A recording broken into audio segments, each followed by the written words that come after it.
नमस्कार, मैं हूं आशीष चित्रांशी और आप देख रहे हैं द न्यूज लॉन्चर। अमेरिका और भारत का संबंध अब बेड़ियों और हथकड़ियों से कहीं आगे बढ़ चुका है। ट्रंप ने भारत पर कुछ ऐसा प्रतिबंध लगाया है जिसके चलते चीन में और पाकिस्तान में, दोनों मुल्कों में जश्न का माहौल है। पाकिस्तान तो बहुत ही खुश है, लेकिन भारत में चुप्पी है। मोदी की जुबान पर ताला है और विदेश मंत्रालय में सन्नाटा है। आज इस विषय को, बहुत महत्वपूर्ण विषय है, इसको हम डिटेल में समझेंगे। उससे पहले जरा एक निवेदन दर्शकों से है, हाथ जोड़कर ये निवेदन है। इस वक्त आप YouTube देख रहे होंगे, नोटिफिकेशन नहीं जा रहा है, कंप्लीटली बंद है रिकमेंडेशन और नोटिफिकेशन। बड़ी बड़ी स्टोरीज को दबा दिया जा रहा है। अब किन वजहों से दबाया जा रहा है, इस पर हम कोई चर्चा नहीं करना चाहते।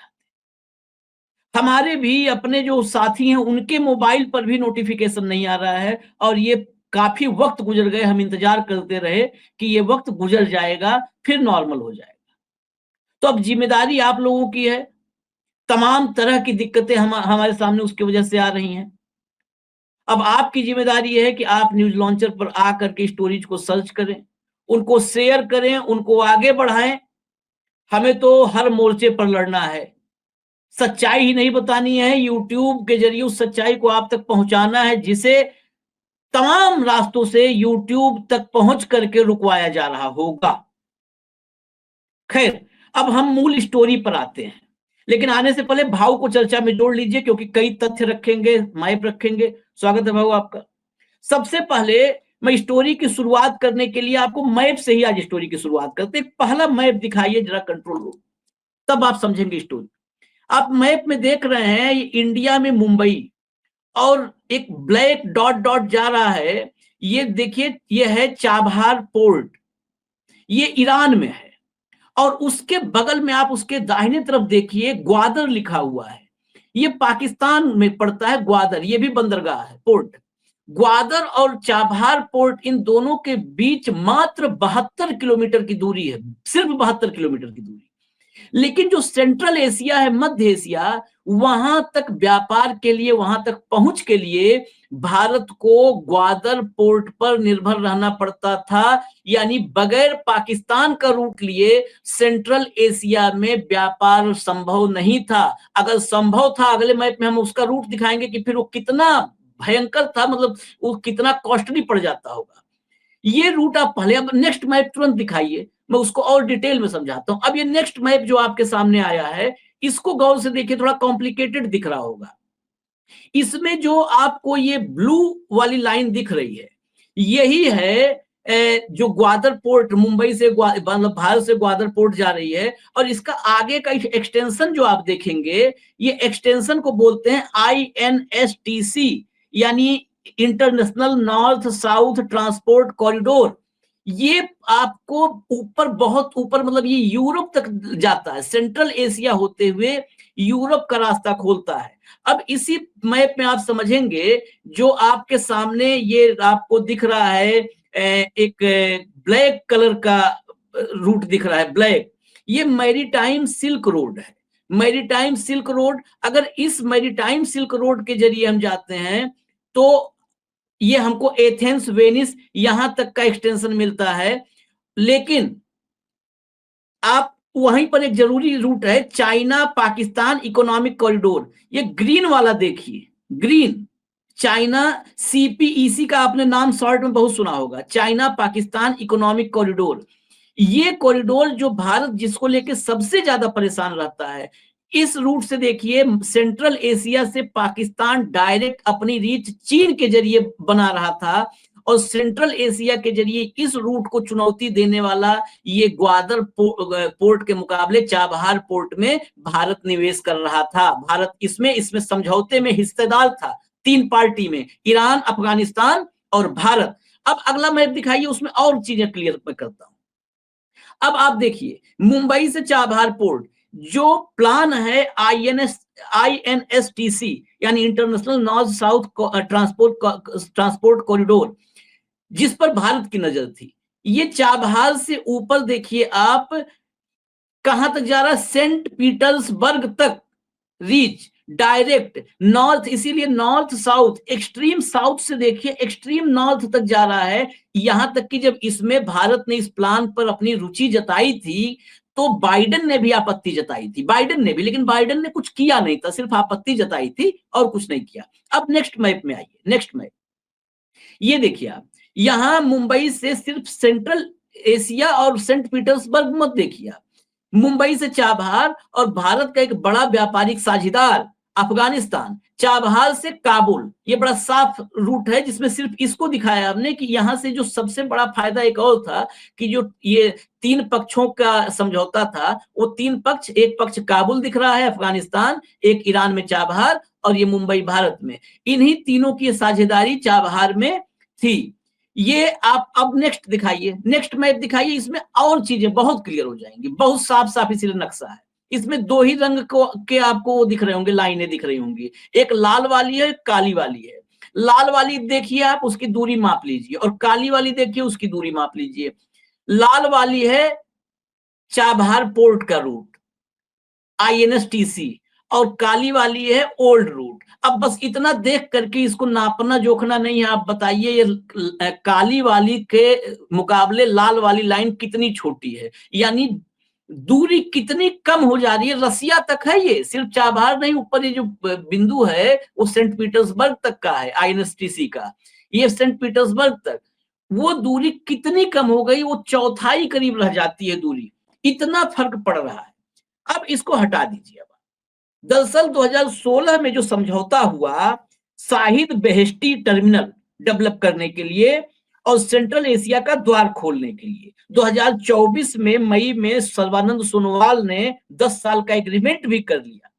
अब भारत इसमें निवेश करके एक बहुत दूर तक की प्लानिंग किया था, लेकिन ट्रंप की निगाहों में ईरान खटका है। उन्होंने तो यहां तक कह दिया कि अगर मेरी हत्या होती है तो ईरान का नक्शा मिटा दो, ईरान को इस धरती से मिटा दो। ईरान को रोकने के लिए सबसे बड़ा जो आज की तारीख में एक हथियार है वो है उसकी आर्थिक ताकत खत्म कर दो, उसके उसके पास पैसा खत्म कर दो, सारे पैसे के रूट खत्म कर दो। तो उसके पास क्या है रूट? एक तेल है, एक बंदरगाह है, उस बंदरगाह के जरिए जो व्यापार होता है, तो तेल का व्यापार, बंदरगाह और ईरान के रूट से जो कारोबार होता है, इन तीनों के लिए उसने एक आदेश जारी कर दिया, नेशनल सिक्योरिटी प्रेसिडेंशियल मेमोरेंडम, और आदेश दे दिया विदेश मंत्री मार्को रूबियो और वित्त मंत्री स्कॉट बेसेंट को कि ये सारा इसके पास जितना पैसे का स्रोत है सब ब्लॉक कर दो। अब इससे सीधा सा मतलब क्या है, और उस आदेश में है कि जो भी इन प्रतिबंधों को तोड़ेगा उसके लिए आगे क्या हम उसका हिसाब किताब करेंगे, वो अभी आगे आएगा फैसले। यानी अब आप ईरान के बंदरगाह के डेवलपमेंट में नहीं घुसेंगे, सीधा सा। अब विदेश मंत्रालय, भारत सरकार, मोदी सरकार सब अभी सोच विचार में करें तो क्या करें, मनाए कैसे मनाएं। पाकिस्तान जश्न मना रहा। अब भाऊ के पास, आज बड़ा लंबा इंट्रोडक्शन हो गया भाऊ, क्षमा चाहता हूं इसलिए क्योंकि नहीं नहीं थोड़ा सा फ्रूट को दिखाना नहीं जरूरी था। वो समझाना बहुत जरूरी है आशीष। मैं और आगे जाता हूं कि 10वीं सदी से ये सेंट्रल एशिया का द्वार माना गया है। तब से व्यापार के ट्रेस है पुराने जमाने में। कांडला पोर्ट से यदि हम चाबहार की दूरी देखें तो सिर्फ 550 मील है, जो समुद्री मील माने जाते हैं न्यूमेटिक, तो न्यूटिकल माइल्स जो है वो मात्र 550 है।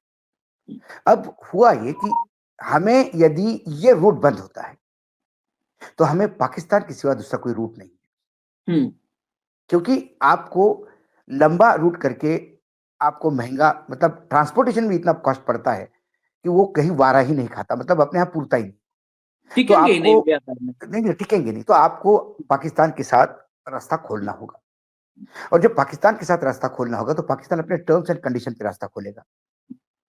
बाय रोड या बाय सी आपको उस बंदरगाह तक जाना पड़ेगा और वहां से जाना पड़ेगा। भारत ने $120 मिलियन का 2 टर्मिनल है चाबहार में, तो उसमें से एक जो टर्मिनल हम शहीद बेहेश्ती टर्मिनल जो है उसकी जिम्मेदारी भारत ने ली है। और उसके लिए उन्होंने 120 मिलियन डॉलर का इन्वेस्टमेंट किया है, 120 मिलियन डॉलर का। और साथ में 250 मिलियन डॉलर का क्रेडिट लाइन दिया है, मतलब सॉफ्ट कर्जा दिया है, जो आगे इंफ्रास्ट्रक्चर, मतलब 250 किलोमीटर अफगानिस्तान तक का रोड भी भारत बना रहा है। ये सारा काम भारत कर रहा है। अब सबसे पहले ईरान को लेके जब ट्रंप का पहला कार्यकाल था, तब उन्होंने एटॉमिक एग्रीमेंट में ईरान बाहर निकल गया और वो बहुत झगड़े हो गए, उसमें हम नहीं जाते। उन्होंने ईरान पे शिकंजा कसना शुरू किया। तब सबसे पहले ईरान का तेल बंद कर दिया।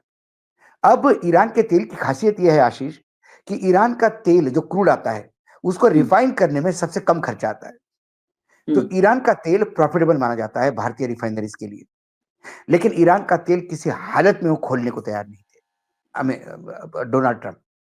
तो भारत सरकार ने एक रिक्वेस्ट की कि ये जो चाबहार पोर्ट है, इसका काम हमको करने दो, क्योंकि हमको ईरान नहीं, हमको अफगानिस्तान और रशिया तक जाना है।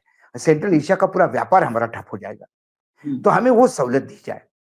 तो उन्हें वो सहूलियत दी थी, इसके अगेंस्ट कि हम तेल नहीं लोगे वहां से। तो हमने बहुत बड़ा कीमत चुकाई है चाबहार के लिए, बहुत बड़ी कीमत चुकाई है और आज भी चुका रहे हैं।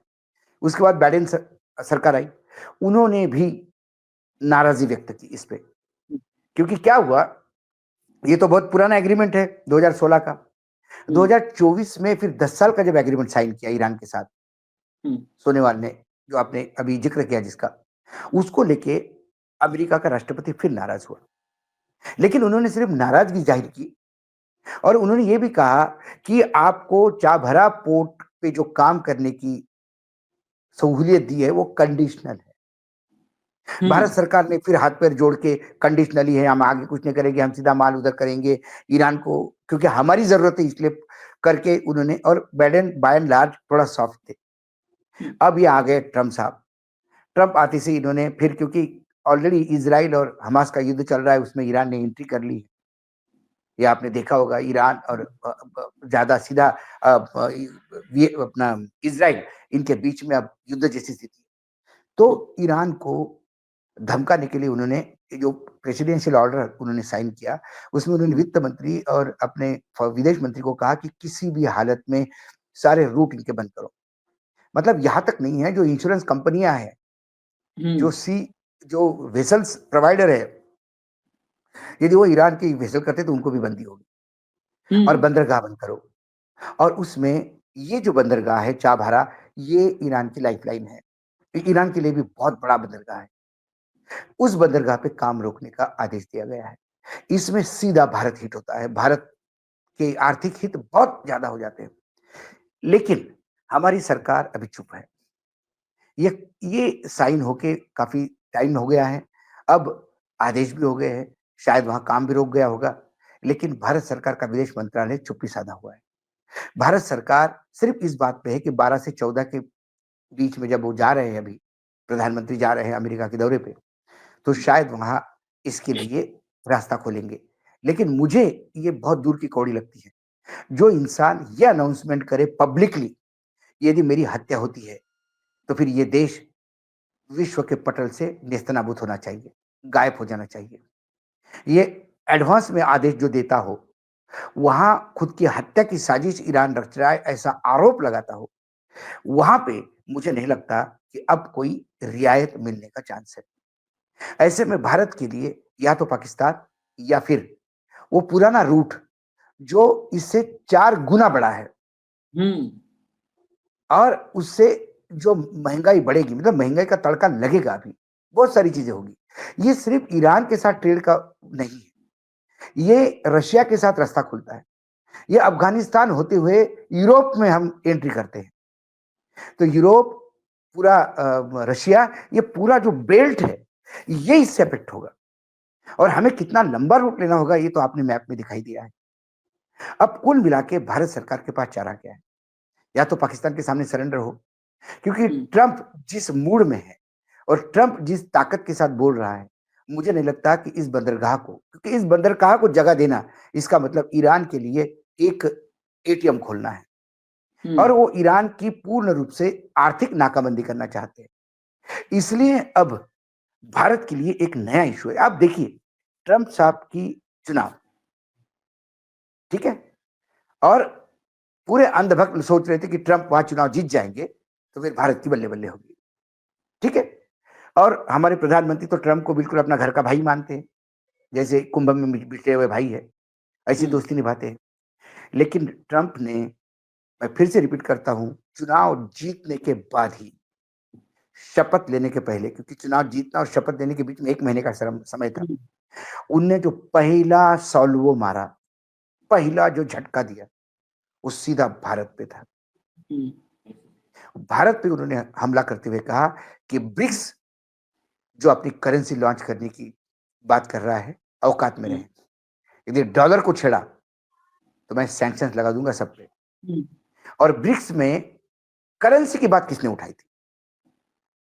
मोदी जी का आदरणीय स्टेटमेंट आदरणीय मोदी जी ने, ये शगुफा मोदी जी का था कि भारतीय करेंसी में ट्रेड हो, एक अपनी करेंसी हो यूरो जैसी, ये सारे शगुफे इनके थे। उसको झटका लग गया। दूसरा उन्होंने कहा कि India is tax queen. Bharat ने जितने टैक्सेस लगाए हैं, भारत जो जो निर्यात हो रहा है अमेरिका से भारत, यदि वो ठीक नहीं हुआ तो हम 100% लगा देंगे। दूसरा झटका दिया। उसी के साथ उन्होंने मैक्सिको और कनाडा को धमकी दी। उसी के साथ उन्होंने ग्रीनलैंड, मैक्सिको और कनाडा एक साथ अमेरिका में जुड़ जाए, ये बात कही। ये बातें कब हुई? ये बातें राष्ट्रपति की शपथ लेने के पहले की बता रहा हूं मैं। पहले से हम मार खा रहे हैं, लगातार हमारे खिलाफ उनकी बातें जा रही है। और जैसी शपथ ली, उन्हें सबसे पहले कहा डिपोटेशन। डिपोटेशन किया। डिपोटेशन में चिली,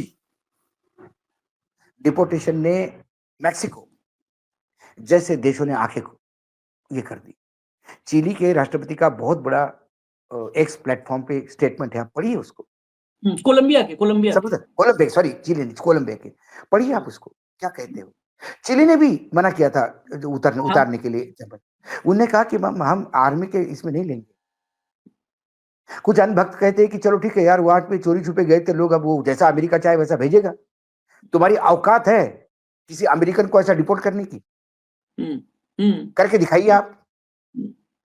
अरे अमेरिका में जो एक आतंकी भारत में वांटेड है, जिसके प्रत्यार्पण के लिए भारत गुहार लगा रहा है, वो आतंकी राष्ट्रपति के शपथ विधि समारोह में खालिस्तान जिंदाबाद के नारे हमारे देश विदेश मंत्री के सामने लगाता है, और बाइडेन और ट्रंप उनको लगाने देता है, क्योंकि वो अमेरिका का नागरिक है।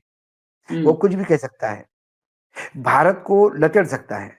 अमेरिका क्या टेलीविजन चैनल्स भारत को क्या गंदगी से गोबर और क्या क्या नहीं कहते, वो स्टिंकिंग काउ डंग पीपल क्या नहीं कहते। और हमारे यहां ट्रंप साहब ट्रंप साहब ट्रंप साहब करते। चाटुकारिता की और चरण चाटने की हद है। कहीं ना कहीं आस्मिता होनी चाहिए। आप कम से कम ये कह सकते हैं कि हमारे लोगों को आप वहीं डिपोर्ट कर लीजिए, हम हमारे लोगों को उठा लेंगे हमारे हवाई जहाज से।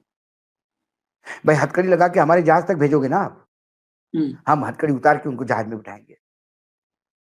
क्या आप इमेजिन कर सकते हैं 40-40 घंटे घसीटते हुए बाथरूम लेके जा रहे हैं? वो तो जानवर से बदतर कर मतलब दिया। जो अच्छा, इसमें ये नहीं है कि सिर्फ कोई ऐसे राज्यों से लोग हैं जहां डबल इंजन की सरकार नहीं है। मोदी जी की एक हमेशा रहता है, डबल इंजन की सरकार नहीं है तो मरने दो उनको औकात समझ में आ जाएगी। कोई बंगाल के लोग नहीं थे, गुजराती थे, उनके अपना खून था। गुजरात की भूमिपुत्र है वो। 35 साल से राम राज्य चल रहा है गुजरात में। जब गुजरात के स्मगलर चीन में अरेस्ट हो गए थे, कुछ को तो सजा भी हो गई थी, उन सबको मोदी जी छुड़वा के लाए थे। गुजराती प्रेम यहां कहां गया? पहले लॉट में हरियाणा के 33 है तो गुजरात के 33 लोग हैं 104 में। हम वहां नहीं बोल पा रहे। और हमारे लिए तो हास्यास्पद था कि हमारे विदेश मंत्री ने हमारे प्रधानमंत्री को झुठला दिया, ये कह के कि ब्रिक्स में कभी करेंसी की बात ही नहीं हुई।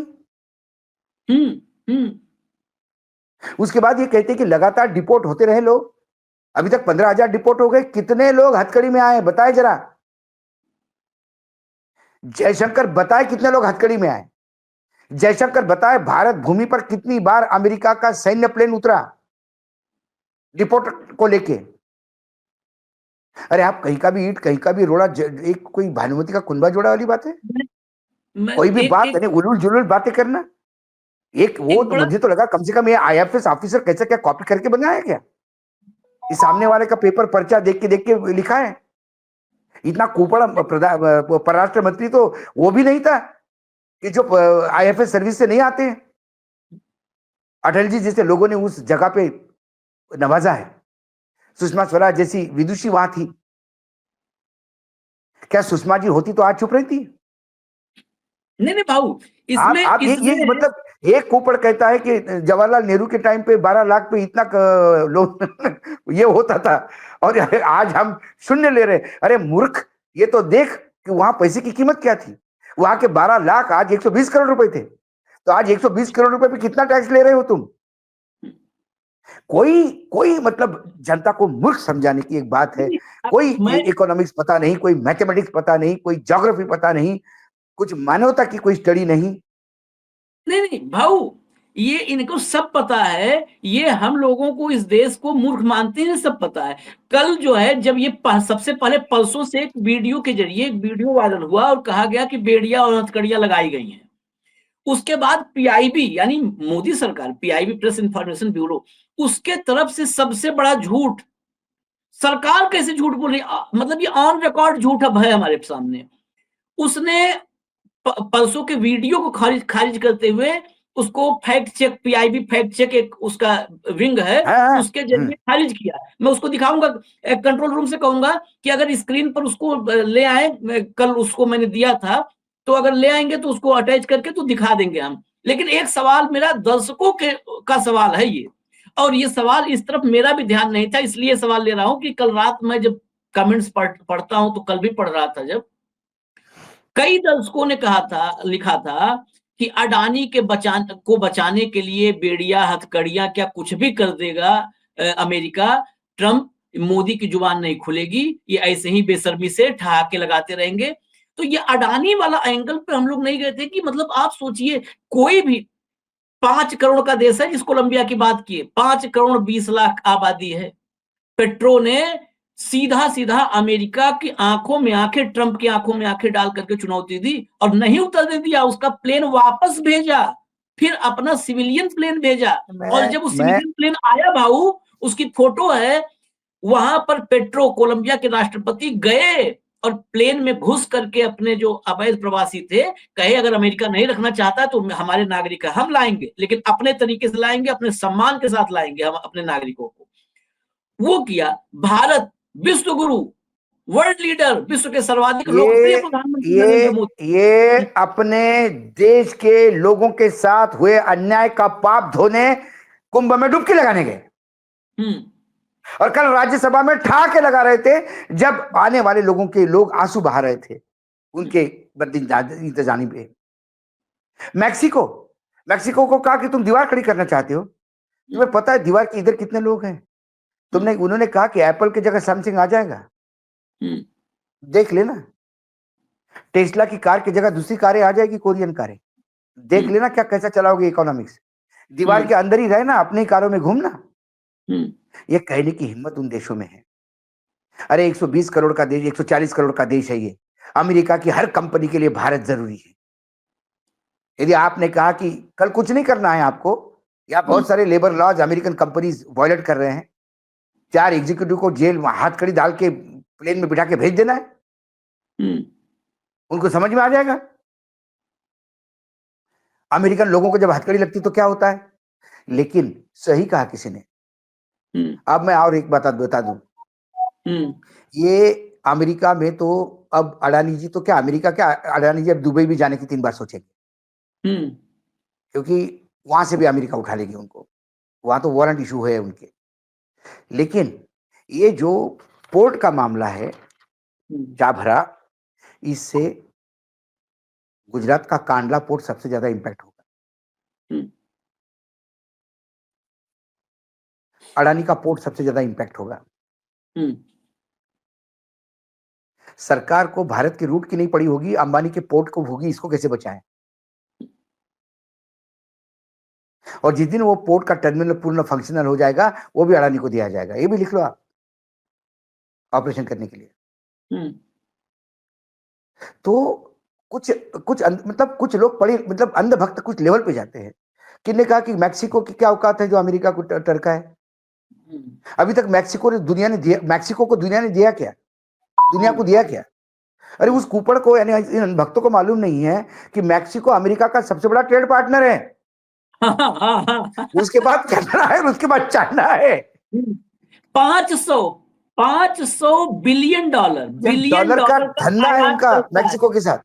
नहीं, इसीलिए धंधा तो $900 बिलियन का है। 500 गाँव बिलियन डॉलर का आयात करता है अमेरिका आयात करता मेक्सिको है से। अमेरिका हम्म, मैक्सिको से। तो उन्होंने कहा कि भाई क्या कर रहे हो तुम, मैक्सिको से तुम कुछ नहीं लाते हो, इसका मतलब तुम्हें तो बस मतलब इतने कुपड़ है, इनको तो एक ब्लैक लेबल समझती है बाहर से क्या आती है। हम्म, या पुराने जमाने में जींस और पेप्सी समझता था। हम्म, अरे थोड़ा अखबार पढ़ा करो, नहीं तो कुछ न्यूज लॉन्चर ही देखा करो, हम्म, आंखें खुल जाएगी कि दुनिया में क्या हो रहा है। भारत तो कुछ भी नहीं है। अमेरिका का पूरा व्यापार अकेला चाइना, कनाडा और मैक्सिको मिला के 40% है। हम्म, हम्म, इसीलिए घुटने टेक दिए ट्रंप साहब ने, और 25% का जो बढ़ोतरी थी टैरिफ में वापस कर ली। क्योंकि यदि वो 25 करोड़ लगाते हैं, 25% लगाते हैं, तो फिर अमेरिका में बिजली महंगी हो जाएगी, पेट्रोलियम प्रोडक्ट महंगे हो जाएंगे, गैस महंगी हो जाएंगी, क्योंकि वो आती कनाडा से। हर देश को अपनी अस्मिता है, छोटा देश भी है तो उसकी अस्मिता है। नेपाल जैसे देश भी अपने अस्मिता के लिए आंखें दिखाता है। और ये हमारा देश है जो 56 इंच के सीने में इतना कमजोर दिल है ही नहीं साला। क्या मतलब कभी कभी कभी क्या गुस्सा आता है। कौन से क्रिमिनल थे भाई, कौन से हत्यारे थे वो लोग हमारे भारत में। मैं नहीं जानता कि किसी भारत के किसी भारतीय ने हत्या की होगी अमेरिका को, उसको डिपोर्ट करते होंगे। उसको तो बाकायदा पूरी सजा मिलती है, हाँ, उसको तो जेल में डाला जाता है। किसी भारतीय के पास कोई ड्रग मिल जाए तो उसको क्या भारतीय समझ के डिपोर्ट करती है क्या? उसको अमेरिकन भूमि पे किए हुए जुर्म की सजा भुगतनी पड़ती है, तब डिपोर्ट करते हैं। ये लोग सीमित अवैध प्रवासी थे, बिना परमिशन के वहां रह रहे थे। ये वहां काम कर रहे थे, कोई ड्राइवरी कर रहा था, कोई स्वीपर कर रहा था, कोई वेटर था, कोई इलेक्ट्रिशियन था, कोई प्लम्बर था। ये लोग कोई क्रिमिनल नहीं थे। ट्रम्प साहब आप क्रिमिनल कितने भेजे जरा बता देना। और हमारी चंडीगढ़ पुलिस क्रिमिनल की लिस्ट लेके बैठी थी। वो भारत के क्रिमिनल होंगे, वहां यदि वो शहरी है तो क्या करोगे? पुन्नू को देखो ना, राष्ट्रपति के समारोह में बैठता है बगल में जाके, कोई रोक लगा सकता है? कुल मिलाकर ये जो पोर्ट है चाभरा, ये पोर्ट भारत के लिए एक आर्थिक संकट लेके आएगा। वैसे ही भारत का निर्यात और आयात में आशीष $200 अरब से ज्यादा का घाटा है। हमारी इकोनॉमी इतनी फ्रीजाइल है, मतलब इतनी बिल्कुल टूटने के कगार पे है। हम टैक्स के भरोसे जी रहे हैं। हाँ, जो जो देश टैक्स के भरोसे जीता है वो कभी तरक्की नहीं कर सकता। जो आदमी अपनी तनख्वाह के हिसाब से घर चलाता है कि तनख्वाह 5,000 रुपए है और 5,000 रुपए महीने का खर्चा है तो मैं ठीक ठाक हूं, वो जिंदगी में कभी तरक्की नहीं कर सकता। तरक्की आदमी वो करता है कि 4-5 हजार रुपए की तनख्वाह है, उससे घर चलता है, और पार्ट टाइम में कुछ काम करके एक ऐसा पैसा कमाता हूं कि मैं अपना घर खरीद सकता हूं दूसरा। तो वो जो है पार्ट टाइम काम, वो है एक्सपोर्ट। जब तक देश अपना निर्यात नहीं बढ़ाएगा तब तक कुछ नहीं होगा। और आत्मनिर्भर भारत ये विश्व निर्भर हो गया है। हमारे यहाँ स्क्रू ड्राइवर टेक्नोलॉजी है। हमारे यहाँ कोई भी यूरोपियन कंपनी आग दिखाती है और हम चुप हो जाते हैं। वोडाफोन ने, सुप्रीम कोर्ट ने कहा कि वोडाफोन ने गलत काम किया, इससे टैक्स वसूलो, और मोदी जी की कैबिनेट ने वो पूरा वोडाफोन का टैक्स माफ कर दिया। अमेरिका नाराज हो जाएगी, क्योंकि वोडाफोन के वकील कौन थे? अरुण जेटली जी थे। जेटली जी भी वित्त मंत्री थे, तो तुरंत टैक्स माफ हो गया। जो अपने स्वार्थ के लिए देश के स्वार्थ को बेचते हो, उनके समय सिर्फ हवाबाजी हो सकती है, पोपट पंची हो सकती है, बातचीत हो सकती है, मन की बात हो सकती है।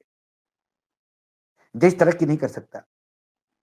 नहीं तो ये बताएं, मैं तो बार बार चैलेंज करता हूं, मैं तो ये बीजेपी के किसी भी नेता को, स्पोक्स पर्सन को चैलेंज करता हूं, आंकड़े लेके बैठे और मुझे बताए तरक्की कहां हुई, कहां तरक्की हुई है। रोड बना ये तरक्की नहीं है। और रोड का नेटवर्क तब काम आता है जब उसके ऊपर आवागमन हो।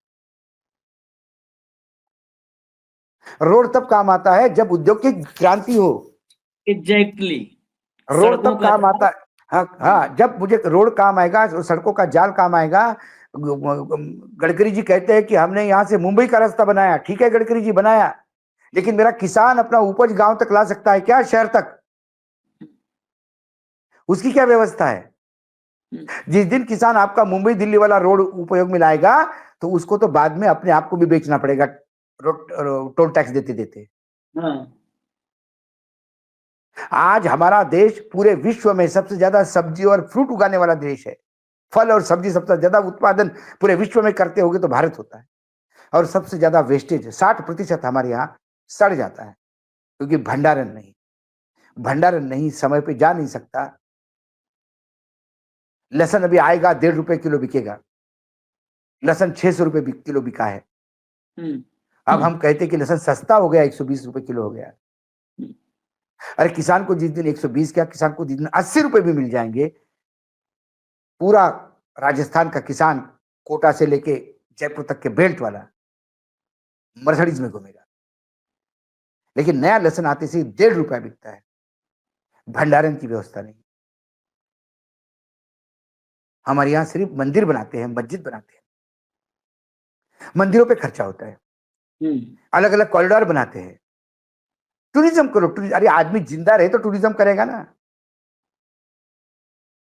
जितना पैसा किसी मंदिर के डेवलपमेंट में हुआ, उतने में 50 कोल्ड स्टोरेज बनते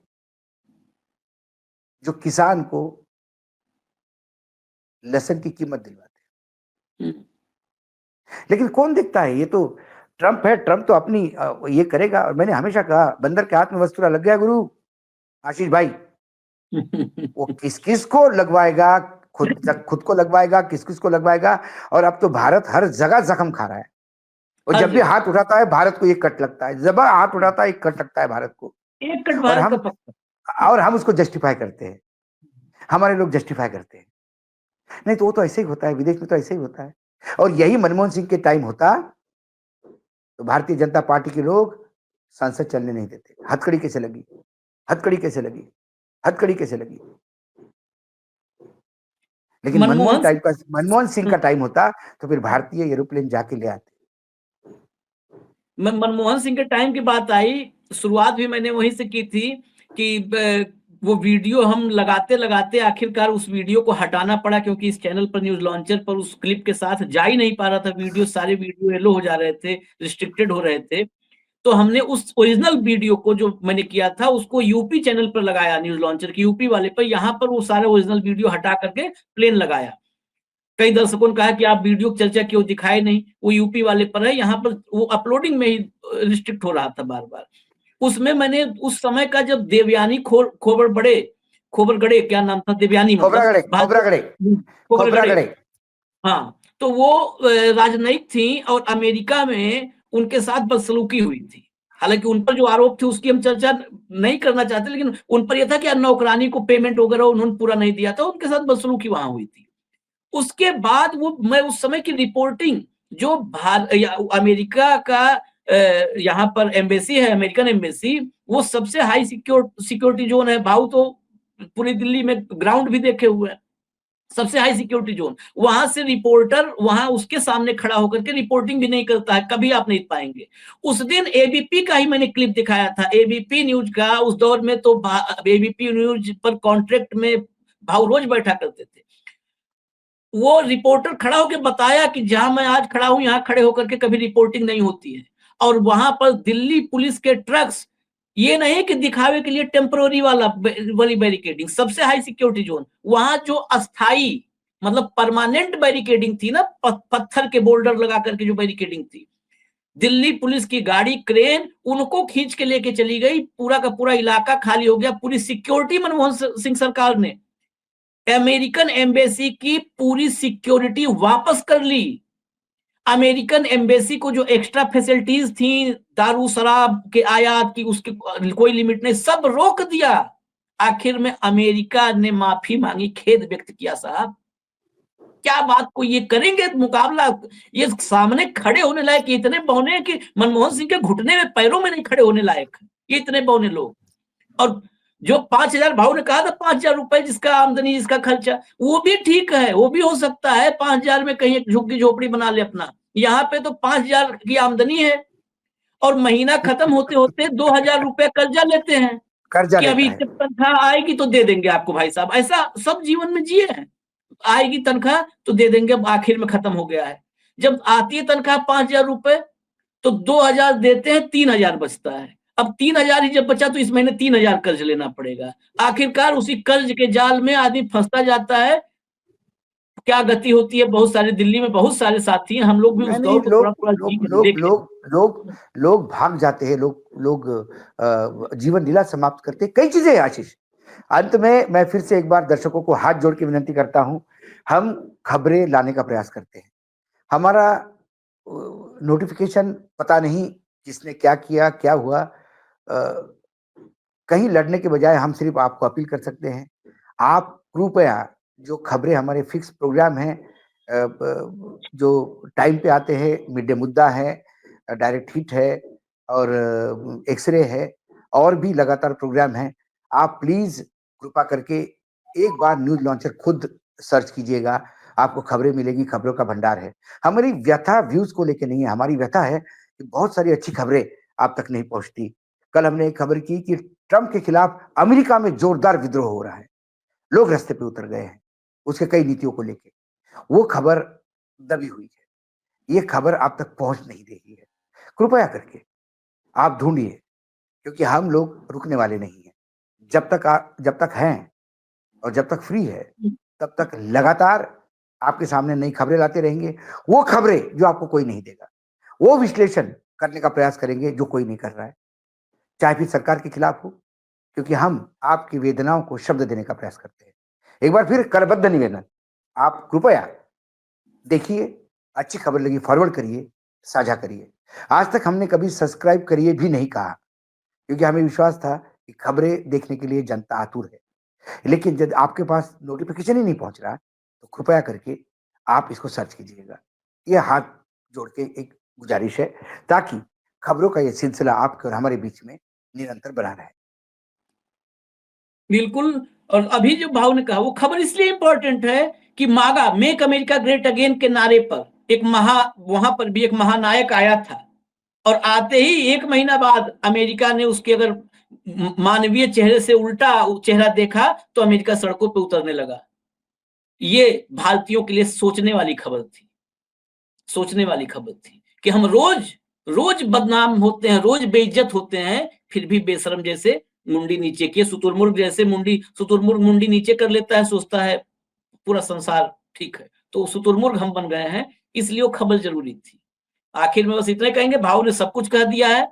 एक बात बता दें दावे के साथ, पूरे भारत में कोई एक व्यक्ति अगर साबित कर दिया, तो पत्रकारिता में कहा ना कि हम किसी के डर से नहीं छोड़ेंगे, लेकिन एक व्यक्ति साबित कर देगा, पत्रकारिता छोड़ देंगे।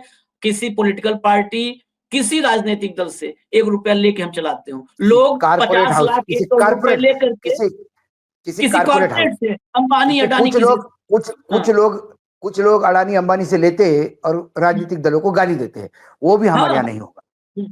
अडानी अंबानी से ना कि आम आदमी पार्टी से 50 लाख 1 करोड़ ले लिया तो 5 लोगों को बिठा करके इंटरव्यू कर रहे हैं, कोई कांग्रेस से ले रहा है, कोई समाजवादी पार्टी से, ना, समान भाव से सबका हिसाब किताब करते हैं। तो अब ये स्थिति इसलिए भी अपील कर रहे हैं, नहीं पेट पलेगा, नहीं तनख्वाह दे पाएंगे, 4-6 बच्चे हम लोग भी रखे हैं वीडियो एडिटिंग के लिए सब, तो आप ही लोग से पैसा भी मांगेंगे, ये भी बता दे रहे हैं। इसको आप चेतावनी समझ लीजिए। हाँ। ऐसी स्थिति नहीं आएगी आशीष, ऐसी स्थिति नहीं। दीजिए इजाजत, दीजिए, कल दोपहर फिर मिलेंगे। मिड डे मुद्दा भी धन्यवाद। दोस्तों को। नमस्कार।